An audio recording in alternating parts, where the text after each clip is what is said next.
तथागत बुद्ध ने कहा है कि हमें किसी जंगली जानवर की अपेक्षा एक कपटी और दुष्ट मित्र से अधिक डरना चाहिए, क्योंकि जानवर तो बस आपके शरीर को नुकसान पहुंचा सकता है, पर एक बुरा मित्र आपकी बुद्धि और आपके हृदय को पूरी तरीके से तोड़ सकता है। आपको शारीरिक रूप से भी बहुत नुकसान पहुंचा सकता है।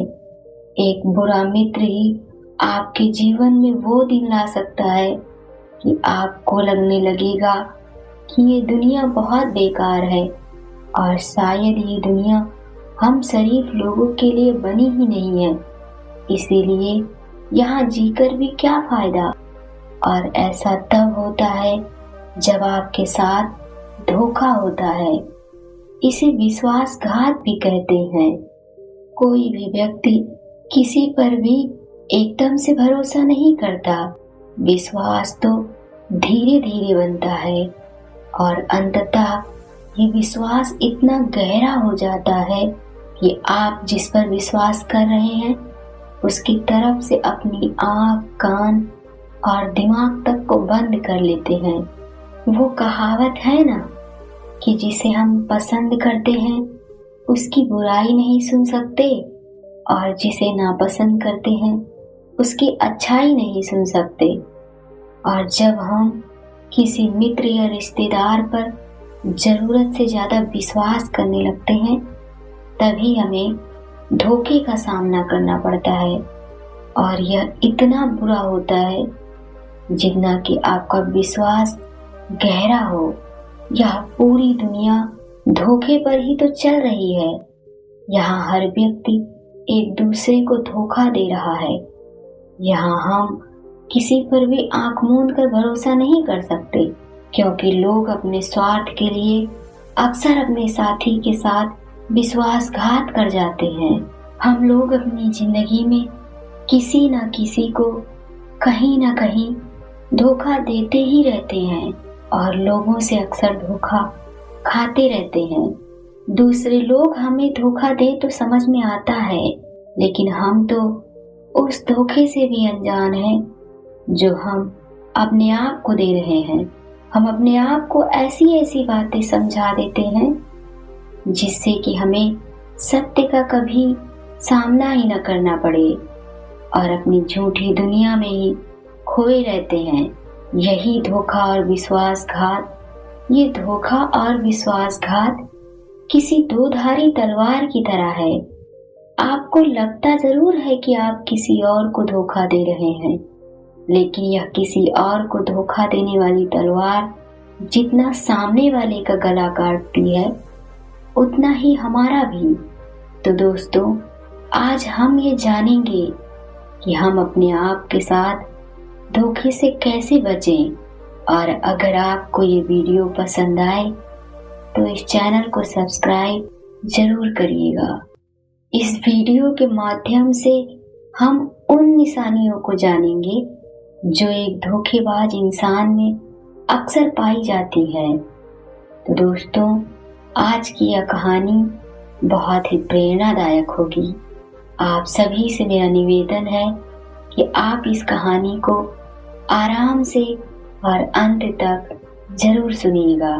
एक युवा व्यक्ति बड़े ही गुस्से से एक पहाड़ की चोटी पर आत्महत्या करने जा रहा था। जब वह पहाड़ की चोटी पर पहुंचा तब वह जोर से चिल्लाया कि यह दुनिया इतनी बुरी क्यों है, यहाँ जीने का कोई लाभ क्यों नहीं है। उस पहाड़ की चोटी पर वहीं आसपास एक बौद्ध भिक्षु ध्यान साधना में बैठे हुए थे। उस युवा की आवाज सुनकर वो बौद्ध भिक्षु अपने ध्यान से जागे और युवा पहाड़ से कूदने ही वाला था कि उसी वक्त बौद्ध भिक्षु ने उस युवा का हाथ पकड़कर पीछे खींच लिया और उससे पूछा, तुम आगे कहाँ जा रहे हो? रास्ता तो खत्म हो चुका है। उस युवा ने कहा, कौन सा रास्ता? यहाँ तो रास्ता ही नहीं है। मैं तो मरने जा रहा हूँ। बौद्ध भिक्षु ने कहा, मरना तो एक दिन सबको है, उस युवा ने जवाब दिया, ये दुनिया बहुत गंदी है, यहाँ जीकर कोई फायदा नहीं है। यहाँ सभी लोग स्वार्थी हैं, बस लोग अपना ही स्वार्थ साधते रहते हैं। आज तक मैंने जिस पर भी विश्वास किया उन सभी ने मुझे धोखा दिया। इस संसार में कोई भी भरोसे के लायक नहीं है। ऐसी स्वार्थी दुनिया में जीकर भी क्या फायदा। इसीलिए मैं आत्महत्या करने जा रहा हूँ। आप मुझे मत रोकें। बौद्ध भिक्षु ने कहा, क्या तुम स्वार्थी नहीं हो? क्या तुम पर भरोसा किया जा सकता है? उस युवा ने कहा, मैंने अभी तक किसी को भी धोखा नहीं दिया है। युवा रोते हुए बोला, आप चाहें तो मेरे गांव में जाकर किसी से भी पूछ सकते हैं। आज तक लोग बस मुझे ही लूटते आए हैं, लेकिन मैंने आज तक किसी को नहीं लूटा। मैं किसी के भी साथ विश्वासघात नहीं करता। बौद्ध भिक्षु ने कहा, मुझे तुम पर विश्वास नहीं हो रहा है। तुम्हें ही मुझे विश्वास दिलाना पड़ेगा कि तुम एकदम सच्चे व्यक्ति हो। तुमने आज तक किसी को भी धोखा नहीं दिया। युवा ने कहा, मैं आपको कैसे सिद्ध करूं कि मैं झूठ नहीं बोल रहा? तब बौद्ध भिक्षु ने कहा, तुम्हें मेरे साथ मेरे आश्रम में 1 वर्ष तक रहना होगा, मेरे शिष्य की भांति। तभी मैं जान पाऊंगा कि तुम वाकई में सच्चे व्यक्ति हो। तुम भी औरों की तरह झूठे और धोखेबाज नहीं हो। युवा ने कहा, ठीक है, मैं आपके आश्रम में रहने को तैयार हूँ। बौद्ध भिक्षु ने उसे अपना शिष्य बना लिया। बौद्ध भिक्षु ने कहा, मुझे तुम पर भरोसा तो नहीं है, लेकिन फिर भी मैं चाहता हूँ कि तुम जाओ और भिक्षा मांग कर लाओ, और तब तक मैं आश्रम के दूसरे शिष्यों को शिक्षा प्रदान करता हूँ। उस युवा पुरुष ने बौद्ध गुरु को प्रणाम किया और वह भिक्षा मांगने के लिए चला गया। पहले दिन भिक्षा मांगने में उसे बड़ी तकलीफ हुई। उसके मुंह से शब्द निकल ही नहीं रहे थे। उसके अहंकार को चोट लग रही थी। फिर भी उसके अंदर एक अहंकार कहीं न कहीं पल रहा था कि उसे अपने गुरु को गलत साबित करना है। इसीलिए उसने भिक्षा मांगी और वापस गुरु के पास पहुंचा और उस भिक्षा को गुरु के समक्ष रख दिया। गुरु ने कहा, तुम थोड़े तो भरोसे के लायक हो। मुझे लगा नहीं था कि तुम भिक्षा मांग पाओगे। तुम मेरे साथ मेरी कुटिया में चलो, मैं तुम्हें कुछ दिखाना चाहता हूँ। वहां पर ऊपर एक मटका लटका हुआ था। गुरु ने कहा, तुम यह मटकी देख रहे हो क्या? इसमें जहर है, और जहर भी ऐसा कि किसी को खिला दो तो वह व्यक्ति बड़े आराम से मर सकता है, और किसी को भी इस बात का पता भी नहीं चलता कि व्यक्ति की मौत कैसे हुई। युवा ने कहा, पर आप ये सब मुझे क्यों बता रहे हो? गुरु ने कहा, इसलिए बता रहा हूँ कि गलती से भी कभी इसे खा मत लेना। कुछ दिन बाद बौद्ध गुरु अपने शिष्यों के साथ वन से गुजर रहे थे। तभी कुछ लुटेरों ने अचानक उन लोगों पर हमला कर दिया। सभी शिष्य डर के मारे इधर उधर भागने लगे, लेकिन उस युवा शिष्य ने अपने गुरु को बचा लिया और लुटेरों से बचाकर वो उन्हें आश्रम ले आया। बौद्ध गुरु ने उस युवा की बहुत प्रशंसा की और कहा, तुम सब शिष्यों से बेहतर तो यह मेरा नया शिष्य है। इसने अपनी जान पर खेलकर मेरी जान बचाई है। मुझे इस पर भरोसा है, विश्वास है। और तब से जब भी वो बौद्ध गुरु उस युवा से मिलते, बस एक ही बात कहते कि मुझे तुम पर विश्वास है। धीरे धीरे गुरु का विश्वास उस युवा पर बढ़ता चला गया और इतना बढ़ गया, एक दिन उस युवा शिष्य को उन बौद्ध गुरु ने अपने पास बुलाया और कहा, मेरा कोई पुत्र नहीं है, लेकिन तुम तो मेरे पुत्र जैसे ही हो। अब मैं बूढ़ा हो गया हूँ। मैं चाहता हूँ कि मेरी मृत्यु के बाद तुम इस आश्रम की बागडोर अपने हाथों में ले लो। गुरु ने बाकी सभी शिष्यों को बुलाया और कहा, मेरे बाद इस आश्रम का संचालन यह युवा शिष्य ही करेगा। एक एक करके दिन बीतने लगे। अब उस युवा शिष्य के मन में बेचैनी होने लगी। रोज सुबह वह उठता और देखता कि गुरु की सेहत पर तो कोई प्रभाव नहीं पड़ रहा। शिष्य जल्द से जल्द आश्रम को अपने कब्जे में लेना चाहता था, पर अफसोस कि बौद्ध गुरु की सेहत तो पहले से और बेहतर होती जा रही थी। उस युवा शिष्य की रातों की नींद चली गई थी। वह रात भर सोचता रहता कि किस प्रकार गुरु को रास्ते से हटाया जाए कि किसी को पता भी न चले। कभी वह सोचता कि गुरु को नदी में धक्का दे दूं, फिर वह सोचता कि गुरु का गला दबाकर उन्हें मार देता हूँ। सबको पता है कि मैं गुरु का विश्वास पात्र हूँ, इसीलिए मुझ पर कोई संदेह भी नहीं करेगा। लेकिन फिर अगले ही पल सोचता कि इससे तो बात बिगड़ सकती है। कोई तो ऐसा रास्ता निकालना पड़ेगा कि किसी को मुझ पर संदेह भी ना हो और सब यह सोचते कि भगवान को शायद यही मंजूर था।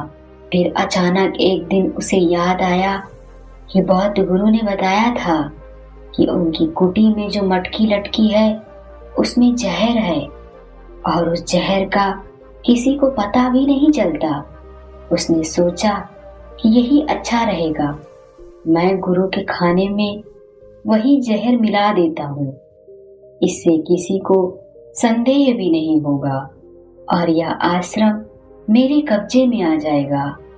सुबह बौद्ध गुरु की कुटी में गया और चुपके से उस मटके से जहर निकाल लाया और भोजन के समय बौद्ध गुरु के खाने में जहर मिला दिया। बौद्ध गुरु ने भी वह खाना खा लिया।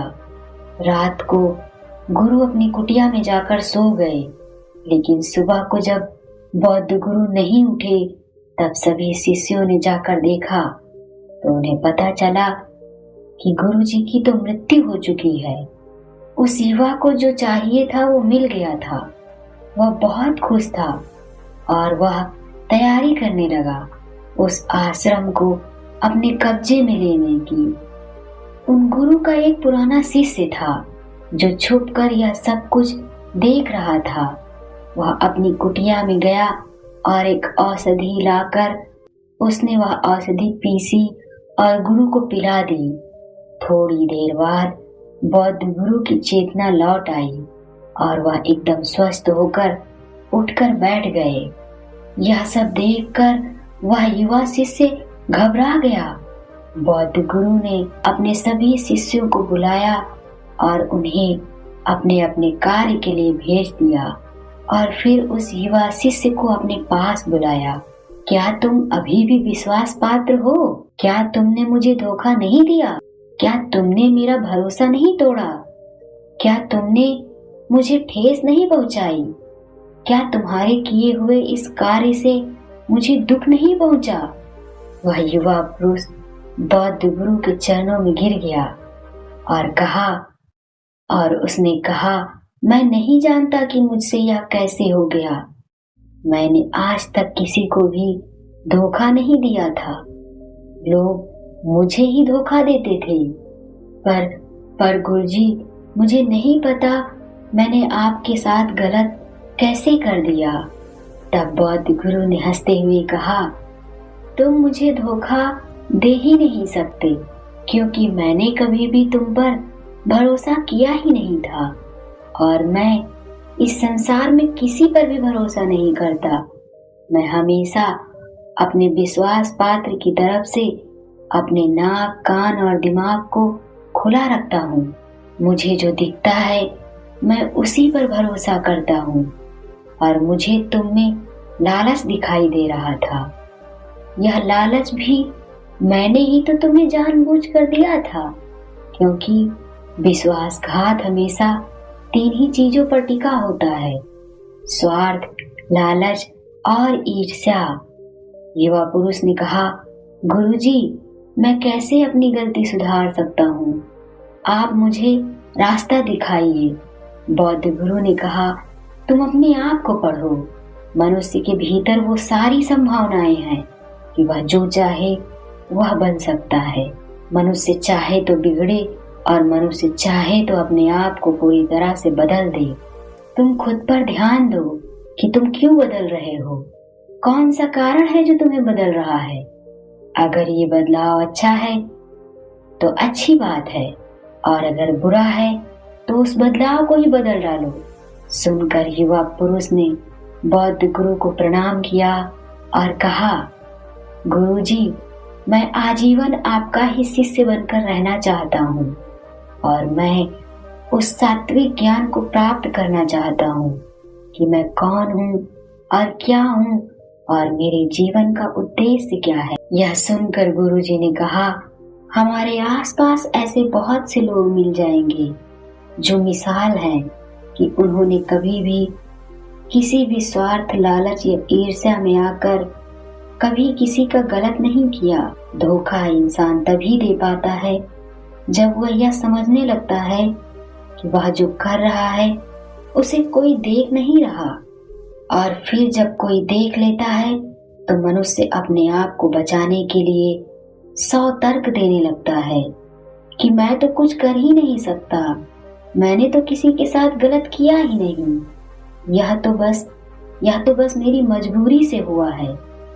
जब आप किसी को धोखा देते हैं तो याद रखें, उस व्यक्ति की आंतरिक चेतना को आप ठेस पहुंचा रहे हैं, उस व्यक्ति को अंदर से आप तकलीफ दे रहे हैं, और फिर वह इतनी बुरी तरह आहत हो जाता है कि उसका भरोसा आपसे ही क्या पूरी दुनिया से उठ जाता है, और वह अपने आप को इस पूरे संसार में अकेला महसूस करने लगता है। इसीलिए अगर आप चाहते हैं कि अगली बार आप धोखा ना खाएं, तो हमेशा अपने आँख, कान और दिमाग को खोल कर रखें। लोगों पर भरोसा करें, लेकिन जरूरत से ज्यादा नहीं। हमेशा अपने जीवन से जुड़ी बातें अपने तक ही रखें। अपने जीवन की बागडोर, अपनी खुशियों की चाबी आप किसी और के हाथ में ना दें, और बीच बीच में खुद की भी जांच पड़ताल करते रहें कि जिस चीज से आप बचना चाह रहे हैं, कहीं वही गलती दूसरों के साथ तो नहीं कर रहे हैं। जब भी आपको कोई धोखा दे तो आप मायूस ना हो, क्योंकि ऐसे लोग हमेशा कुछ ना कुछ सिखाने के लिए ही आते हैं। प्यार, मोहब्बत, रिश्ते, दोस्ती में धोखा मिलना हमारी जिंदगी को एक नए मोड़ पर ले जाता है। कई बार असफल रिश्ते भी इतिहास रचने का कारण बन जाते हैं। अगर आप किसी धोखेबाज इंसान के साथ रिश्ते में हैं, तो उनकी 6 निशानियां हैं जिन्हें आप हमेशा याद रखें। वो हमेशा आपको दुख पहुंचाते रहेंगे, कई बार जानबूझकर तो कई बार अनजाने में। उन्हें इस बात का पता भी नहीं होगा कि वो आपके साथ गलत कर रहे हैं, और आपके दिल को चोट पहुंचती रहेगी। जिस इंसान को आपसे सच में प्यार होगा, उसके साथ आपको हमेशा खुशी महसूस होगी। उसके साथ आपको ऐसा लगेगा कि आपके पास दुनिया का सबसे बड़ा आनंद है। और अगर आप किसी धोखेबाज इंसान के साथ हैं, तो ऐसा लगेगा कि आपके दिल दिमाग पर कुछ भारी भारी सा रखा हुआ है। आप उसके साथ रहकर भी अंदर से परेशान और दुखी हैं। आपको लगेगा कि आपके अंदर से आवाज आ रही है कि आपके साथ कुछ गलत हो रहा है, पर आप इस बात को सुनकर भी अनसुना कर देते हो, और यही आपकी सबसे बड़ी गलती है। दूसरी बात वो क्या कहते हैं, आप उस पर ध्यान मत दो। वो आपके साथ कैसे और क्या करते हैं, आप उस पर ध्यान दो। और आपको मैं बताऊं तो अधिकतर लोग बस बातों में ही फंस जाते हैं। पर आपको अपना ध्यान खुद ही रखना होगा। वो चाहे कितनी भी बातें कर दें, कितनी भी कस्में खा लें, पर जब तक आप खुद उन्हें ऐसा करते हुए ना देख लो, आप उन पर भरोसा मत करो। ये बात खासकर मैं उन औरतों के लिए कह रही हूँ जो अक्सर मर्दों की बातों को सही समझ लेती हैं। तीसरी बात, आप उनकी जिंदगी में कहीं नहीं होते, कोई जगह नहीं होती है आपकी उनके जीवन में। वो जब चाहे आपको अपनी जिंदगी से कट कर सकते हैं, बहुत ही आसानी से। और धोखेबाज लोगों की जिंदगी पर इसका कोई फर्क नहीं पड़ता। अगर आपको विश्वास नहीं होता है मेरी बात पर, तो थोड़े दिन उनकी जिंदगी से आप गायब हो जाइए, कोई भी संपर्क मत रखिए। फिर आप देखना, कुछ ही समय में आपकी जगह पर उनकी जिंदगी में कोई और आ जाएगा। ऐसे रिश्ते बस मतलब के लिए होते हैं। मतलब खत्म होते ही मतलबी लोग आपको अपनी लाइफ से निकाल कर फेंक देंगे। वो अपनी जिंदगी में आपके लिए कभी कुछ नहीं छोड़ेंगे, पर आपसे आपका सब कुछ छुड़वा देंगे। या फिर उनकी बातें इतनी मीठी और प्रभावशाली होंगी कि आप खुद ही उनके लिए अपना सब कुछ छोड़ दोगे। ऐसे लोग सारी दुनिया के लिए समय निकाल लेंगे, पर आपके लिए वो हमेशा बिजी होने का टैग लगाकर घूमेंगे। ऐसे लोग आपसे बात तभी करेंगे जब उनका मन होगा। ऐसे लोग अपने स्वार्थ के लिए आपको बदल सकते हैं, पर वो आपके लिए अपनी जिंदगी में कभी कुछ नहीं बदलेंगे, ना अपनी आदतें, ना अपना स्वभाव। याद रखें, ऐसे रिश्ते बस तभी तक चलते हैं जब तक आप उनकी गलतियों को इग्नोर कर रहे हो, या फिर जब तक आप उन्हें मौका दे रहे हो। पांचवी बात, जिस इंसान को आपसे सच में प्रेम नहीं होगा, उसे आपकी कभी भी परवाह भी नहीं होगी। बस आप ही हमेशा उनकी परवाह करते रहोगे, चाहे कुछ भी हो जाए, पर आपकी वजह से उन्हें तकलीफ नहीं होनी चाहिए। ये आपको हमेशा ही देखने को मिलेगा। झूठे लोग अक्सर तुम्हारी गलतियों की तलाश करते रहेंगे, और आप ये सब देखकर भी अनदेखा कर रहे हो, तो ये आपकी गलती है। और छठी बात, आप भले ही उनके लिए मर क्यों न जाएं, पर वो कभी भी आपकी इम्पोर्टेंस नहीं समझेंगे। उन्हें कोई फर्क नहीं पड़ता कि आप उनकी लाइफ में रहें या नहीं। उन्हें तो बस अपने ईगो के साथ रहना है। लापरवाही का दूसरा नाम ही ईगो है। ऐसे लोग बस अपना दुख, अपनी खुशी देखते हैं। इन्हें कोई फर्क नहीं इनकी वजह से कोई परेशान है या फिर हर्ट हो रहा है। इन्हें तो बस अपने आप से मतलब है। तो दोस्तों, ऐसे झूठे लोगों और उनके झूठे प्यार से बाहर आओ, और फिर आप महसूस करोगे कि दुनिया में अच्छे साफ दिल लोगों की कमी नहीं है। आपकी जिंदगी में ऐसे बहुत से इंसान मिल जाएंगे जो सच्चे दिल से आपका साथ और आपको प्रेम करेंगे। तो दोस्तों, कैसी लगी आपको ये कहानी? कमेंट करके हमें जरूर बताएं। अगर आपने इस कहानी से कुछ सीखा है अपने ही YouTube चैनल बुद्ध प्रेरणा को। मिलते हैं कल फिर एक नई कहानी के साथ। तब तक के लिए अपना ख्याल रखें और झूठे रिश्तों से अपने आप को बचाते रहें। नमो बुद्धा।